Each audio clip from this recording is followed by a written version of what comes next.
জয় গুরু বন্দে পুরুষোত্তমম। আমার পরম দয়ালের রাঙা রাতুল চরণে আমার শত সহস্র কোটি প্রণাম। আমার ইষ্ট পরিবারের রাঙা রাতুল চরণে আমার শত সহস্র কোটি প্রণাম।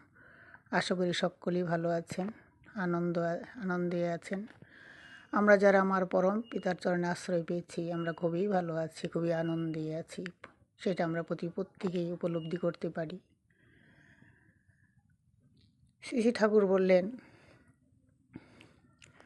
মনটা দুষ্ট হলেই জানিস রোগের আতাল হয়, এটিকে তুই এড়িয়ে চলবি, করবি বেদি জয়। সত্যিকারে আমাদের আজকাল মনটা ভীষণই চঞ্চল হয়ে গেছে। কিছুতেই যেন আমরা শান্তি পাই না, আমরা স্বস্তি পাই না। কি করব, কিভাবে চলব, কিভাবে আমরা ভালো থাকব? সেই ভালো থাকার মূল মন্ত্রটা যে কী সেটা আমরা জেনেও না জানা বান করে থাকি। কি করে আমরা ভালো থাকব? শ্রী ঠাকুর বললেন, অর্থ মান যশ পাওয়ার আশায় আমাকে ঠাকুর সাজে ভক্ত হবি না, সাবধান হ ঠকবি। আমরা কিন্তু প্রত্যেকে জানেন যে শ্রী ঠাকুর এই কথা বলেছেন। তারপরেও কিন্তু আমরা ছুটছি কিসের জন্য? আমার মান হোক, আমার অর্থ হোক, আমার আরও যশ হোক। এই যে ভাবনাটাই হলো আমাদের কষ্টের কারণ। আমরা কখনো এটা ভাবি না যে আমরা ঠাকুরকে ধরে ভালো আছি, এইভাবে আমরা তাকে ধরে চলব। তাকে ধরে চললেই যদি আমাদের সব কিছু হয়ে যায়, তিনি এত কিছু আমাদের জন্য বলে গেলেন, এত বই লিখে গেলেন, এতবার আমরা ঠাকুর বাড়ি ছুটে যাই, আশ্রয়দেব এত করে আমাদেরকে বুঝিয়ে দেন যে শুধু ঠাকুরকে ভালোবাসুন। তাকে ভালোবাসলে আর কোনো কিচ্ছুর অভাব হবে না। তারপরেও আমরা কেন বুঝতে চাই না বা বুঝি না যে ঠাকুরই আমাদের সব কিছু, তাকে ছাড়া যে আমাদের কিছুই হয় না। তারপরেও আমরা যেমন উল্টো দিকে ছুটছি। শ্রী ঠাকুর যেমন আমরা অনেক সময় কি হয়, যেমন আমরা অনেক সময় কষ্ট পাই। কেন পাই তার কারণ কিন্তু আমরাই। যেমন অনেক সময় আমরা কি করি, সব কিছু একটু বেশি করে ফেলি। শ্রী ঠাকুর কি বললেন, বেশিতেই কিন্তু বিষ থাকে। কিন্তু সেটা আমরা বুঝতে পারি না বা বুঝতে চাই না। যার যতটুকু দরকার ততটুকুই কিন্তু করা উচিত।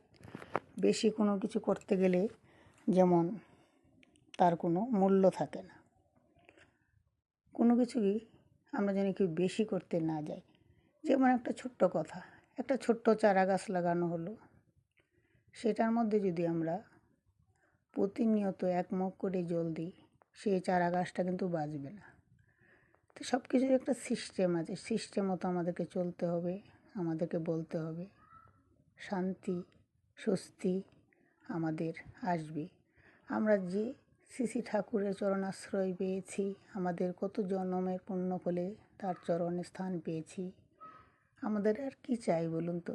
আর কি লাগে? একটা মানুষ বেঁচে থাকার জন্য এত সুন্দর গুরু পরিবার পেয়েছি, এত সুন্দর আলোচনা আমরা শুনতে পাই।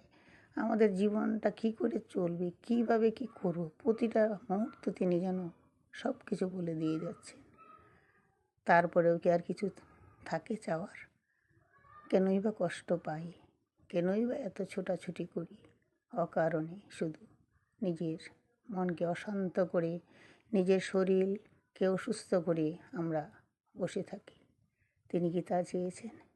তিনি সর্বদাই বলেন, তোরা শক্তির তো নয়, তোরা পরম পিতার সন্তান, তোরা এগিয়ে চল, অবিরল ধারায় তোরা এগিয়ে চল, তোরা পারবি, আমি জানি তোরা পারবি, তোদের দ্বারাই সব হবে।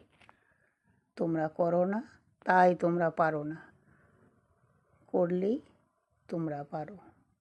শ্রী ঠাকুর বারংবার এই কথা বলেছে, আগে হও তারপরেই পাও, করো হও পাও। না করে যে পেতে চায়, দুঃখ কিন্তু তার পিছিয়ে দেয়। সেটাও কিন্তু তিনিই বলে দিয়ে গেছেন। আমরা না করতে আমাদের ভীষণ কষ্ট হয়, সব কিছু যেন ফাঁকিবাজি করার একটা চেষ্টা আমাদের মনের মধ্যে আছে। তার জন্য আমরাও ফাঁকিতেই রয়ে গেলাম। তিনি বলেছেন শস্যটা নিতে আর তুষটা ফেলে দিতে।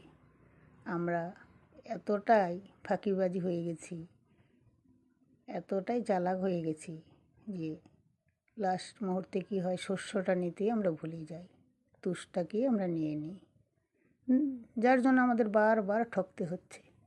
তা আমরা সবাই ঠাকুরকে ধরে আছি, যে যেভাবেই চলছি। আমরা প্রত্যেকে চাবো আমরা যেন আরও ইষ্টমুখী হয়ে উঠি, আমাদের জীবনটা যেন আরও সুন্দর হয়, আরও ভালো হয়। আমাদের ছেলে মেয়ে নিয়ে আমরা যেন আনন্দে ভরপুর হয়ে থাকতে পারি, তাকে ধরে থাকতে পারি, তাকে নিয়ে চলতে পারি। এটাই যেন আমাদের প্রতি মুহূর্তে আমাদের প্রতিটা সৎসঙ্গের কাম্য হয়। তবেই আমাদের শান্তি, আমাদের স্বস্তি, আমাদের আনন্দ আমরা উপভোগ করতে পারবো। এই বলে আমার আলোচনা রাখলাম। জয় গুরু, বন্দে পুরুষোত্তম। ভালো থাকবেন।